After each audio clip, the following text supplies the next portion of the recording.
मोक्षमार्गस्य नेतारं भेतारं कर्मभूभृतां ज्ञातारं विश्वतत्त्वानां वन्दे तद्गुणलब्धये।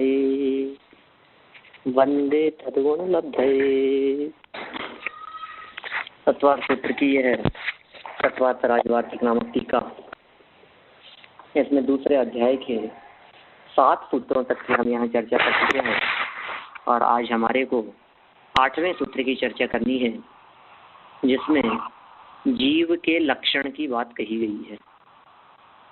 ग्रंथ का मूल पेज नंबर है 348, 348 पेज नंबर है। देखिए क्या कहते हैं, उपयोगो लक्षणम। उपयोगो लक्षणम का मतलब क्या है? उपयोग ही है लक्षण। किसका लक्षण है ये? उपयोग का जीव का लक्षण है उपयोग। ये उपयोग क्या चीज है? ये तो 2 प्रकार का उपयोग है, एक ज्ञान और एक दर्शन। ज्ञान दर्शन के व्यापार को उपयोग कहते हैं। उपयोग किसे कहते हैं? ज्ञान दर्शन के व्यापार को ये उपयोग कहलाता है। और जीव का लक्षण है उपयोग। इसका मतलब ज्ञान रूप प्रवर्तन और दर्शन रूप प्रवर्तन, ये इस जीव का लक्षण है। लक्षण किसे कहते हैं? उपयोगो लक्षणम शब्द का प्रयोग किया है ना। लक्षण किसे कहते हैं? कि जिसके माध्यम से पहचाना जाए उसे लक्षण कहते हैं। जिसमें अव्याप्ति, अतिव्याप्ति, असंभव, दोष न होवे, सर्व दोषों से रहित हो, वस्तु की पहचान का कारण हो, उसे लक्षण कहा जाता है। तो उपयोग वस्तु की पहचान का कारण है। उपयोग से वस्तु की पहचान होती है, हम पहचान पाते हैं, ये उपयोग है। अच्छा देखिए आप 348 पेज पर, मैं पढ़ता हूँ यहाँ से पहला पॉइंट। 2 प्रकार के बाह्य तथा 2 प्रकार के अभ्यंतर हेतुओं का यथासंभव सन्निधान होने पर आत्मा के चैतन्यान्वयी परिणमन को उपयोग कहते हैं। अब ये क्या क्या है ये बता रहे हैं। बाह्य हेतु आत्मभूत और अनात्मभूत के भेद से 2 प्रकार के हैं। हेतु मतलब कारण। तो बाहरी हेतु तो 2 प्रकार के हैं, एक आत्मभूत और दूसरा अनात्मभूत। आत्मा से संबद्ध शरीर में निर्मित चक्षु आदि इंद्रियां आत्मभूत बाह्य हेतु हैं और प्रदीप आदि अनात्मभूत बाह्य हेतु हैं। देखिए हेतु तो कहते हैं कारण को।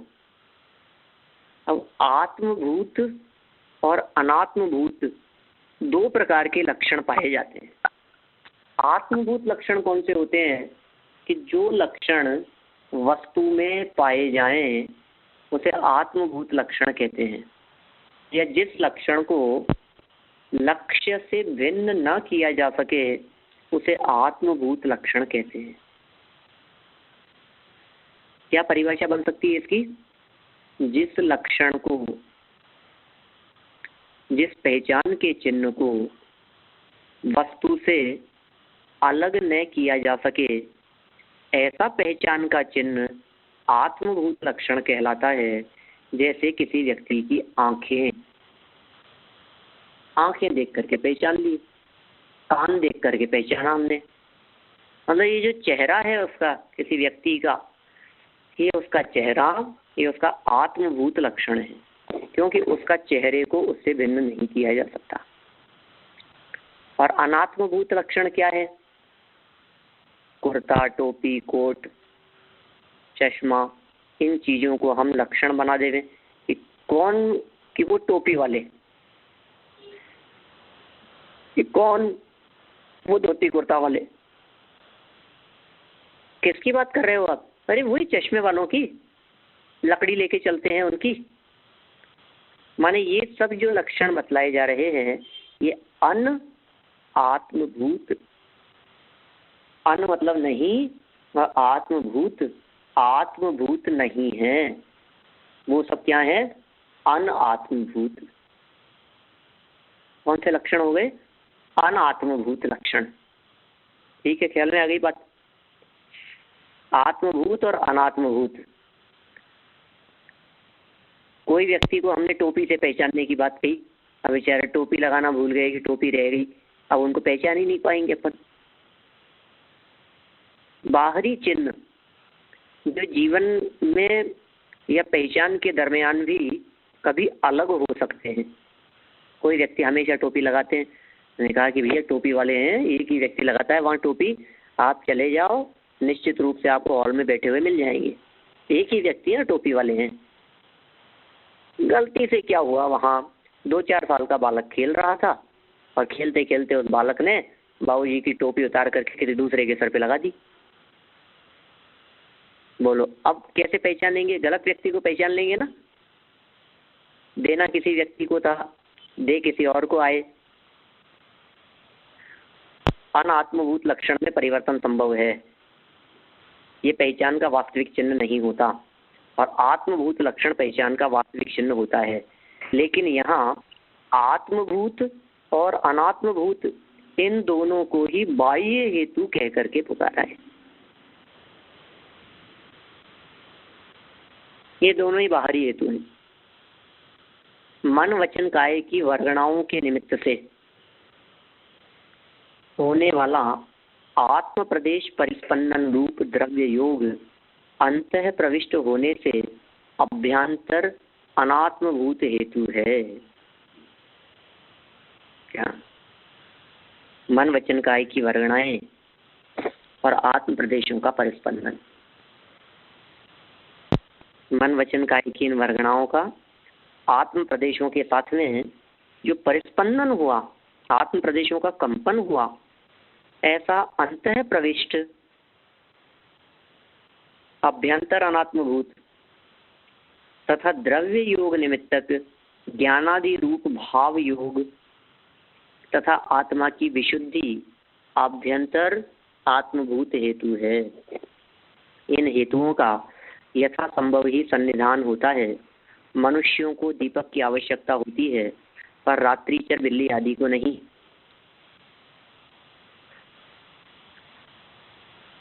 हम लोग बिना प्रकाश के किसी को देख नहीं सकते, तो प्रकाश की आवश्यकता तो मनुष्यों को होती है, किसी बिल्ली आदि को नहीं होती।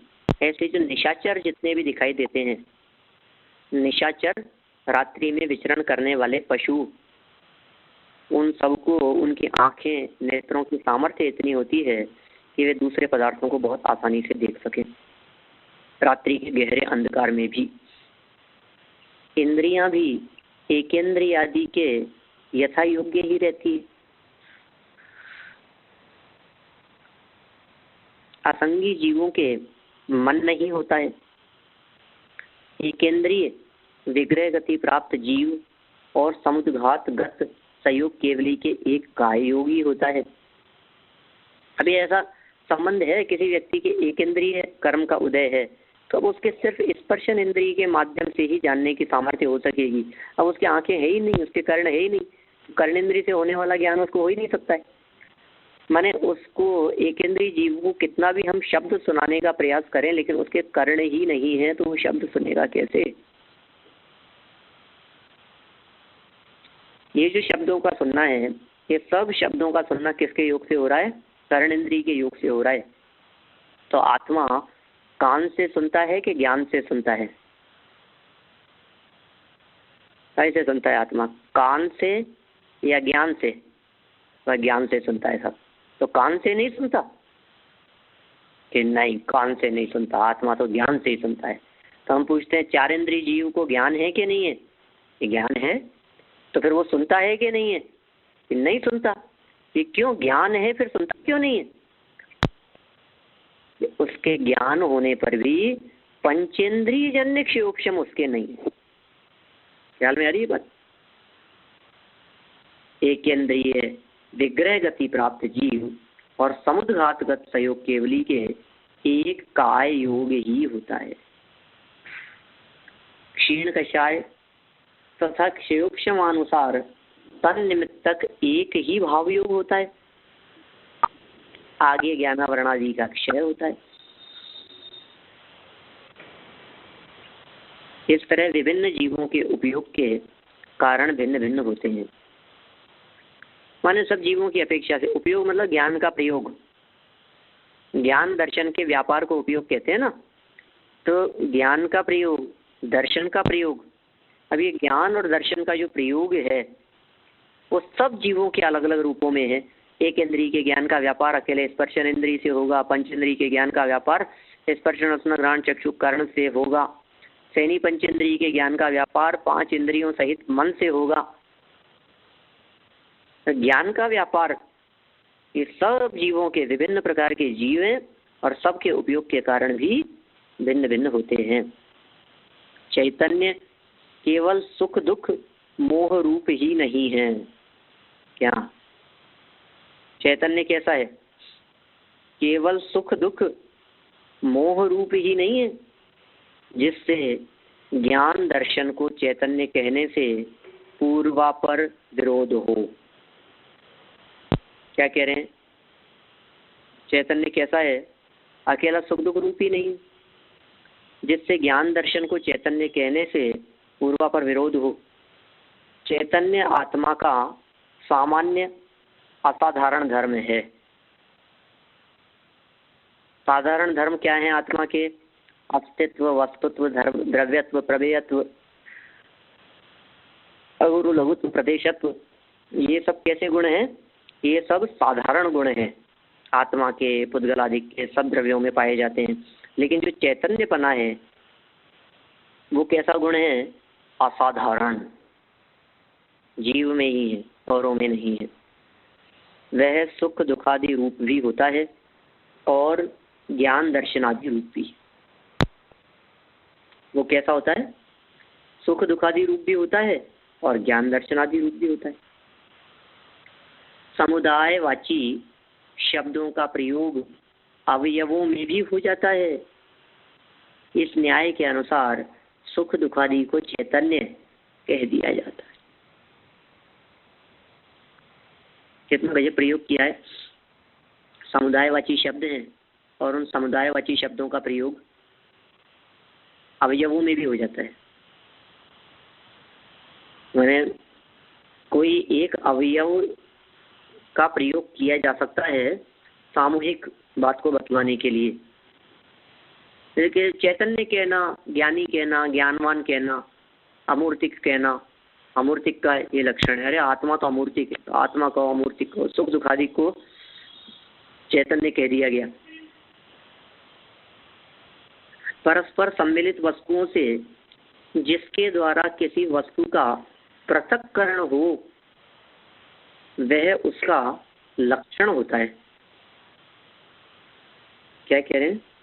परस्पर सम्मिलित वस्तुओं से जिसके द्वारा किसी वस्तु का पृथक्करण हो, परस्पर मिली हुई वस्तुओं में। देखो आप लक्षण की व्याख्या कर रहे हैं, व्यावृत्ते हेतु लक्षणम, ऐसे लक्षण की व्याख्या आती है। लक्षण किसे कहते हैं? कि अनेक स्वभावों से भरी हुई मिली हुई वस्तुओं में से किसी एक वस्तु को अलग छांटने की के लिए जो पहचान के चिन्ह होंगे उसे कहेंगे हम लक्षण। बहुत सारी मिली हुई वस्तुओं में से किसी एक वस्तु को छांटने के लिए जो पहचान के चिन्ह होते हैं उन्हें हम लक्षण कहते हैं। पृथक्करण हो, देखो परस्पर सम्मिलित वस्तुओं से बहुत सारी वस्तुएं मिली हुई, उनमें से ऐसी कौन सी चीज है जिसके द्वारा आप वस्तु को पृथक कर सकते हैं? जैसे समझिए आप, सफेद रंग का नमक भी है, सफेद रंग का बूरा भी है, सफेद रंग की शक्कर भी है, सफेद रंग की मिश्री भी है, सफेद रंग की फिटकरी भी है। कितनी सारी चीजें। अब पृथक्करण करो इसमें से, इसमें निकालो नमक कौन सा है, नमक निकालो इसमें से कौन सा है। कैसे पहचानेंगे आप नमक को? सब एक जैसे दिख रहे हैं, हम बहुत मुश्किल हो गई, देखना ही मुश्किल हो गया है। ये सब देखने में तो एक जैसे ही दिख रहे हैं, कौन से लक्षण से पहचान पाएंगे आप? खारापन ये उसका लक्षण है। ये लक्षण क्यों है खारापन? क्योंकि खारापन एक ऐसी चीज है जिस चीज से उसे अन्य से पृथक किया जा सकता है। बताओ, आपको चीनी को अलग करना है, मिठास दिखेगी उसमें? कोई ना कोई उस वस्तु का एक ऐसी चीज हर वस्तु में होती है। वस्तु में कोई ना कोई ऐसी चीज को तलाशना जिस चीज के माध्यम से वो स्पेशल पहचानने में आए, पहचान के चिन्हों को लक्षण कहते हैं। आप जैसे मान लीजिए आप लोगों के घरों के जो एक नंबर होते हैं, मकानों के नंबर, वो भी यूनिक होते हैं। हमारे यहाँ इंडिया में तो वही नंबर किसी और को भी मिला हुआ दिखेगा। किसी दूसरी कॉलोनी में चले जाओगे, दूसरे एरिया में चले जाओगे तो वही नंबर मिल जाएगा, उसका वही हो जाएगा। वहाँ तो ऐसे एक यूनिक होते हैं ना, एक यूनिक मतलब ये इसी की पहचान का चिन्ह है, इसके अलावा और कुछ नहीं। आजकल ये फिंगरप्रिंट्स वाली जो ये चलती हैं इस तरह की, आंखों का रेटिना वगैरह है, सबका अलग अलग, माने वो चीज किसी दूसरे की नहीं हो सकती। पांचों उंगलियां या उंगलियों के फिंगरप्रिंट्स, आजकल हमारे इस तरह के कुछ आधार कार्ड वगैरह बन रहे हैं यहाँ इंडिया में, बहुत प्रचलन में है गवर्नमेंट की तरफ से। और उसमें प्रत्येक व्यक्ति के आंखों का रेटिना, हाथों की उंगलियां और सारे उसके वो सब उसके अंदर होंगे। तो उस चीज के माध्यम से उसकी तुरंत पकड़ में आ जाएगी कि ये व्यक्ति कहाँ का रहने वाला है, क्या है, सब चीज पूरी डिटेल उसके अंदर, डाटा उसके अंदर भरा हुआ होगा। ये जो पहचान का चिन्ह है, इस पहचान के चिन्ह को हम कहते हैं लक्षण। हमारे दिमाग में हर वस्तु का कोई ना कोई लक्षण होता है। तो हमारे घर पर बहुत सारी बुक्स हैं और हमने उनमें से कहा कि राजवार्तिक देखो, अब फटाफट 100 किताबें यदि रखी हुई है, 100 किताबों में से एक सेकंड नहीं लगती आपको, माने सेकंडों के अंदर अंदर आप फटाफट उस राजवार्तिक को ढूंढ करके दिखा लाते हैं कि कैसे, क्या कारण है उसके पीछे, कि आपके दिमाग में राजवार्तिक कैसा है, राजवार्तिक की पुस्तक कैसी है, उसका कलर कैसा है, उसका आकार, साइज, सबके माध्यम से एक पिक्चर आपके माइंड में बनी हुई है। वो एक पिक्चर ऐसी है जो पिक्चर और पिक्चर्स से और पुस्तकों से उस पुस्तक को पृथक कर रही है। उस पिक्चर को कहेंगे लक्षण। कोई अलग से शब्द देने की जरूरत नहीं है, लेकिन ज्ञान ने बाकी सब कि नहीं नहीं ये नहीं है, इतनी पतली नहीं है, नहीं इतनी मोटी नहीं है, नहीं इस साइज की नहीं है, नहीं नहीं इस तरह की नहीं है, फटाफट ना टाइम जुड़ने लगता है। असंख्यात समय लग जाते हैं, एक सेकंड में असंख्यात समय हो जाते हैं। हमें पता भी नहीं लगता कि हमारी दृष्टि ने फटाफट निर्णय करके सबको रिजेक्ट कर दिया और एक को सेलेक्ट कर लिया। ये राजवार्तिक पुस्तक है। कितना फास्ट काम हो रहा है, हम इस चीज़ की गहराई में नहीं जा पा रहे हैं कि हमारे ज्ञान ने वो काम कितना फास्ट किया है। ये चीज़ पकड़ में नहीं आ रही हमारे, अपने को अपनी वर्किंग प्रोसेस का ही पता नहीं है, हमारे ज्ञान का काम किस प्रकार से होता है, हमारे ज्ञान की जानने की प्रक्रिया कितनी फास्ट वर्क कर रही है। हम किसी चीज़ को देखने के लिए, मान लीजिए किचन में बहुत सारी चीज़ें हैं, आप लोगों को कोई भोजन वगैरह बनाते हैं, आप लोग जाते हैं किचन में, कोई चीज़ आपको निकालनी है तो तुरंत बहुत सारे रखे हुए डब्बों पर से दृष्टि हटा करके जिस डब्बे में, जिस बॉक्स में, जिस उसमें वो रखी हुई है चीज़, कोई मसाला, मिर्च जो भी है, तुरंत आपका हाथ, आपकी दृष्टि उसी पर जा करके केंद्रित हो जाती है, बाकी सबसे हट जाती है। तो बाकी सबसे दृष्टि हटी और एक ही पर जाकर के केंद्रित हुई। उसी पर केंद्रित क्यों हुई और बाकी सबसे क्यों हटी, कि बाकी सबसे हटाकर एक को सेलेक्ट कराने में सहयोगी जो चिन्ह हुए उन्हें कहते हैं लक्षण। देखिए 2-3 नंबर का पॉइंट जो अपन ने अभी पढ़ा है, इसी की पंक्ति मैं वापस पढ़ता हूँ। देखिए, परस्पर सम्मिलित वस्तुओं से, फर्स्ट ऑफ ऑल सम्मिलित वस्तुएं मिली हुई हो आपस में, उनसे जिसके द्वारा किसी वस्तु का पृथक्करण हो, जिसके द्वारा उसका पृथक्करण होगा, जिसके द्वारा उसे अलग कर लिया जाएगा, जिस पहचान से उसे अलग कर लिया जाए, वह उसका लक्षण होता है। ठीक है। जैसे सोना और चांदी की मिली हुई डली में पीला रंग और वजन सोने का भेदक होता है, और सफेद रंग और वजन चांदी का भेदक होता है। होगा कि नहीं? सोना और चांदी मिला हुआ है। अब इस मिलावट में से इस मिली हुई डली पीला रंग वजन सोने का भेदक होता है। उसी प्रकार उसी तरह शरीर और आत्मा में बंध की दृष्टि से परस्पर एकत्व होने पर भी ज्ञानादि उपयोग उसके भेदक आत्मभूत लक्षण होते हैं। क्या कहा? बंध की दृष्टि से परस्पर एकत्व होने पर भी ज्ञानादि उपयोग आत्मा के भेदक आत्मभूत लक्षण होते हैं, भेद कराने वाले। आत्मा को बिल्कुल निकाल करके 6 द्रव्यों में से चेतन को है उपयोग रूप, बिन मूरत चिन्ह मूरत अनूप। बोलो, चेतन जो है उसका रूप कैसा है? चेतन कैसा है? उपयोग लक्षण वाला। चेतन को है उपयोग रूप, बिन मूरत चिन्ह मूरत अनूप। खुदगल नभ धर्म अधर्म काल, इनते न्यारी है जीव चाल। दौलत राम जी की पंक्तियां हैं। क्या कह रहे हैं? खुदगल नभ धर्म अधर्म काल, इनते न्यारी है जीव चाल। ताको न जान विपरीत मान, करी करे देह में निज पिछान। ये इसकी भूल है। ताको न जान विपरीत मान, उसको जाना नहीं और विपरीत मान लिया। चेतन का लक्षण बतला दिया इन्होंने। और अचेतन का क्या लक्षण है? अजीव का क्या लक्षण है? चेतनता बिन सो अजीव है। बस ये लक्षण बतला दिया तीसरी डाल में। अजीव किसे कहेंगे? चेतनता बिन सो अजीव है, पंच भेदता के हैं। पुद्गल पंच वरन रस गंध दो, परस वसु जाके हैं। जी पुद्गल को चलन सहाई, धर्म द्रव्यन रूपी। तिष्ठत हुए अधर्म सहाई, जिन बिन मूर्ति निरूपी।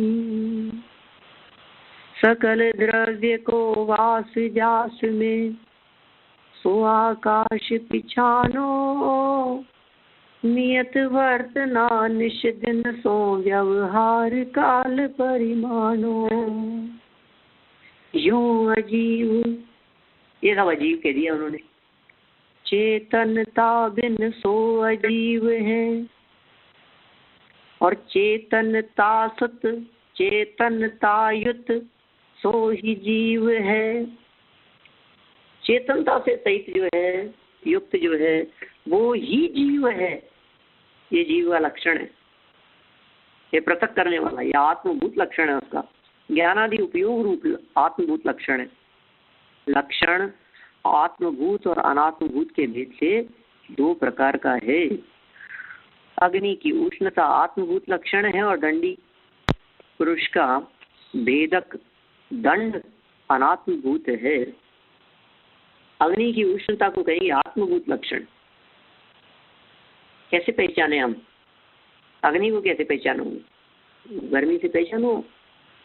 और किसी व्यक्ति को पहचानना हो तो कैसे पहचानना? अरे वो लकड़ी लेके चलते हैं, आप जाओगे तो पहचानने में आ जाएंगे। लेकिन लकड़ी लेकर के चलते हैं तो, लेकिन उस लकड़ी तो उन्होंने दरवाजे पर ही रख दी मंदिर के। अब अंदर कैसे पहचानने में आएंगे? अब कैसे पकड़े उनको, ये बताइए।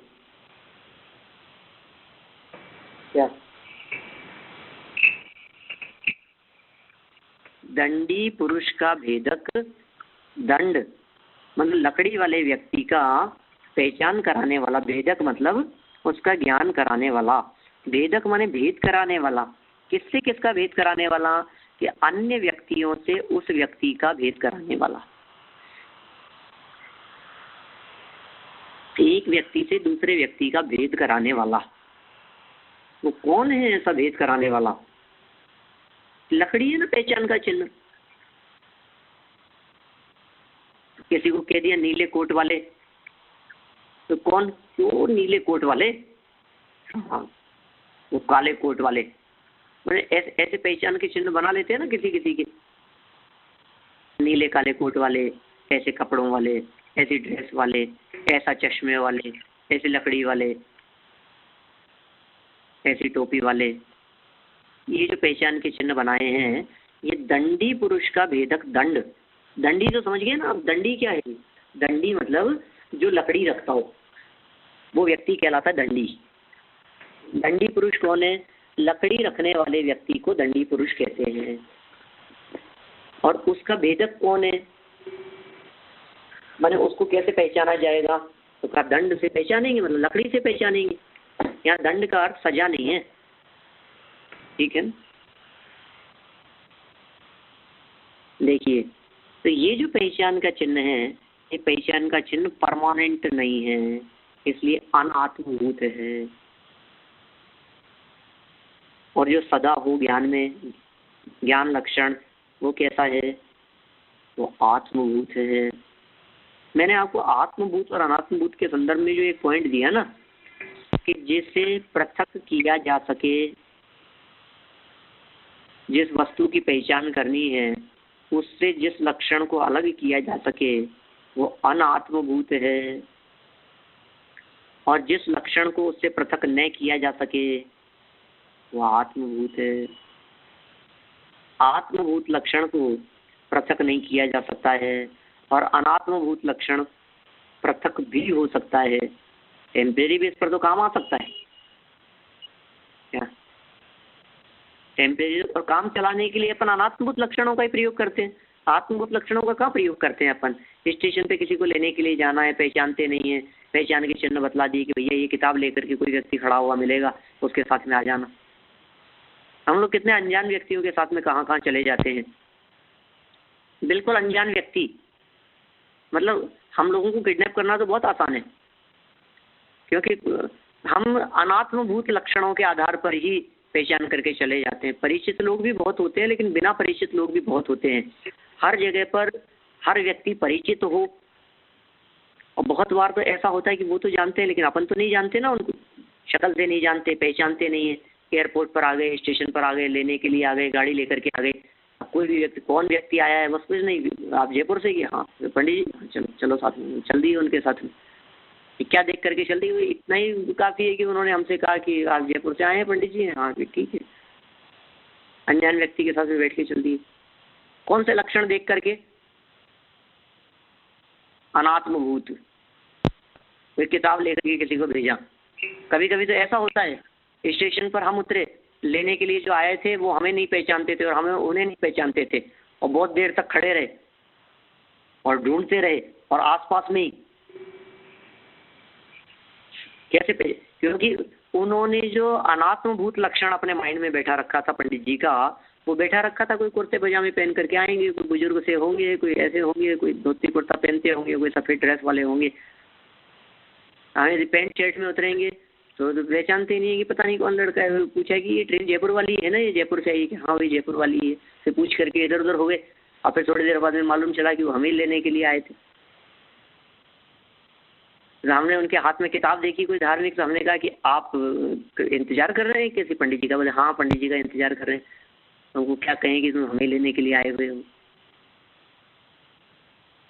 अनात्मभूत है ना। किसी को किताब से पहचान लिया, पुस्तक से पहचान लिया, बैग से पहचान लिया, छड़ी हाथ में रखते थे, उस छड़ी से पहचानने में आते थे। कैसे पहचाने हम? अनात्मभूत होते हैं, अनात्मभूत से भी पहचानते हैं। नॉर्मली काम हो गया, प्रयोजन सद गया, बस ठीक है। इस गाड़ी के पास में, इस जगह के पास में, इस नंबर पर, इस प्लेटफॉर्म पर ये सब लक्षण जो बनाए जाते हैं, ऐसा बोर्ड जहाँ लगा हुआ हो, किसी की दुकान का नाम लेकर के इस बोर्ड के नीचे मिलेंगे, अब वही बोर्ड कहीं दूसरी जगह भी लगा हुआ हो तो व्यक्ति वहाँ खड़ा खड़ा इंतजार करता रहे। मतलब अनात्मभूत लक्षण के अंदर गड़बड़ी होने के चांस ज़्यादा हैं। इसलिए ये 2 इंद्रिय जीव है, ये पंचेंद्रिय जीव है, ये 4 इंद्रिय है, ये मिथ्या दृष्टि है ना। ये इस तरह के जो लक्षण बना दिए जाते हैं जीव को देखने के लिए, पहचानने के लिए, गति वाला, जाति वाला, इंद्रिय वाला, मार्गणा, स्थान, जीव, समाज जितने प्रयोग किए हैं ना, ये सब अनात्मभूत लक्षण है। मार्गणा की व्याख्या करते हुए पता है क्या कहा है?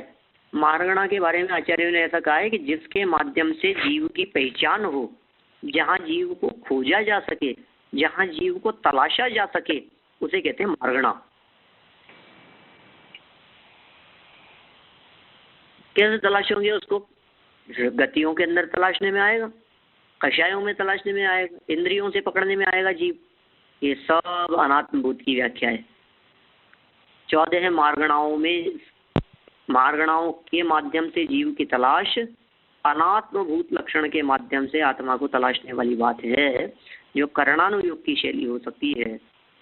लेकिन द्रव्यानुयोग की शैली क्या होगी कि नहीं, लक्षण से बात करो, इससे नहीं चलेगा काम। आपने जो मार्गणा आदि की जो चर्चा की है ना, इंद्रिय वाला, गति वाला, काय योग वाला, ये नहीं, तो फिर कोई और बतलाओ। हाँ बताते हैं ना आपको, कोई एक ऐसा लक्षण बतलाओ जो इंद्रियों से भिन्न हो। इंद्रियां होते हुए भी इंद्रियों से भिन्न एक लक्षण है जो जीव का वास्तविक लक्षण है, जिसे कहते हैं चेतना लक्षण, जिसे कहते हैं उपयोगो लक्षणम, जिसे कहते हैं आत्मभूत लक्षण। उस लक्षण को जीव से, आत्मा से पृथक नहीं किया जा सकता, वस्तु से पृथक नहीं किया जा सकता। उस लक्षण को कोई निकाल करके अलग नहीं रख सकता। सबके अलग अलग प्रकार के लक्षण। डॉक्टर भारेल लक्षण बतलाओ टोपी वाले पंडित जी, 2-4 ही हैं हिंदुस्तान में टोपी वाले पंडित जी। एक थे हमारे टोपी वाले पंडित जी जिनका स्वर्गवास हो गया अभी 2-3 दिन पहले, 4 दिन पहले, पंडित पूनम चंद जी छाबड़ा, अच्छे विद्वान श्रेष्ठी, टोपी लगाते थे, मूछों वाले थे। ये उनकी पहचान के क्या चिन्ह है कि मूछें? अरे बिल्कुल 100% मूछें उनसे अलग होती नहीं, मूछे वाले ही हैं वो। लेकिन हुआ ऐसा कि हम मूछे वाले पंडित जी को तलाशने के लिए जैसे ही वहाँ पहुँचे, संयोग से बरसों से मूछें थी उनकी, और सुबह शेव बनाते समय वो उसने नाई ने थोड़ा सा ज़्यादा काट दी तो मूछें उतारनी पड़ गई। कैसे पहचानेगी बोलो? पिछले 20 साल में मूछों के बिना कभी नहीं देखा उनको, लेकिन आज मूछों के बिना हो गई। कौन सा लक्षण? अन आत्मभूत। आत्मभूत क्या होगा? आत्मभूत माने असली लक्षण, जो पहचान का चिन्ह होगा, जो बाहरी न होवे, वो आत्मभूत। मैं समझता हूँ आत्मभूत और अनात्मभूत ये स्पष्ट हो गया होगा आप लोगों के उपयोग में। कोई शंका तो नहीं है आत्मभूत और अनात्मभूत के बारे में? भूत से डरना मत आप लोग, दोनों में भूत है, आत्मभूत और अनात्मभूत। बहुत सारे लोग तो आत्मा को ही भूत कहते हैं, आत्मा में ही भूत बनने की कल्पना हो जाती लोगों को। आत्मा कहते लोगों को डर लगने लगता है, ये भूतों की बात कर रहे हो, ऐसा होता है। 4 नंबर पॉइंट पढ़ता हूँ आगे, 349 पेज नंबर। गुणी आत्मा और ज्ञानादि गुण में सर्वथा भेद मानना उचित नहीं है। क्या कह रहे हैं? गुणी आत्मा और ज्ञानादि गुण, इनमें भेद मानना वो उचित नहीं है, क्योंकि यदि आत्मा ज्ञानादि स्वभाव न हो, ज्ञानादि स्वभाव वाला न हो आत्मा, तो उसका निश्चायक कोई स्वभाव न होने से अभाव हो जाएगा। इसलिए आत्मा ज्ञानादि स्वभाव वाला ही है, आत्मा ज्ञानादि स्वभाव ही रूप ही है, आत्मा ज्ञानादि रूप ही है। गुणी आत्मा और ज्ञानादि गुण में सर्वथा भेद मानना, गुणी आत्मा और ज्ञानादि गुण, इनमें सर्वथा भेद मानना उचित नहीं है। गुण गुणी के अंदर भेद तो होता है, लेकिन गुण गुणी में सर्वथा भेद माने ये तो उचित नहीं है। ज्ञान को आत्मा से अलग थोड़ी ना किया जा सकता है, क्योंकि यदि आत्मा ज्ञानादि स्वभाव ना हो तो उसका निश्चय कोई स्वभाव न होने से अभाव हो जाएगा। और इसी तरह ज्ञानादि का भी निराश्रय होने से सद्भाव सिद्ध नहीं हो सकेगा, माने वस्तु की सिद्धि नहीं हो सकेगी। कुल मिलाकर के बात यह है, इसलिए आत्मा को ज्ञानादि स्वभाव वाला ही हमारे को स्वीकार करना चाहिए। ज्ञान ही आत्मा का लक्षण है, ज्ञान ही आत्मा का यथार्थ पहचान का चिन्ह है, वही वास्तविक है, वही उपयोग रूप है। ज्ञान कहो या दर्शन कहो, ये आत्मा के असाधारण लक्षण हैं जो आत्मा को छोड़कर अन्य किसी भी द्रव्य में नहीं पाए जाते हैं। इस तरह से अपन ने थोड़ी बहुत व्याख्या आज यहाँ असाधारण लक्षण, उपयोग लक्षण, जीव लक्षण के संदर्भ में की है। शेष प्रकरण को आगे मंडे अध्याय के अंदर बढ़ाएंगे। आज की चर्चा को विराम देते हैं।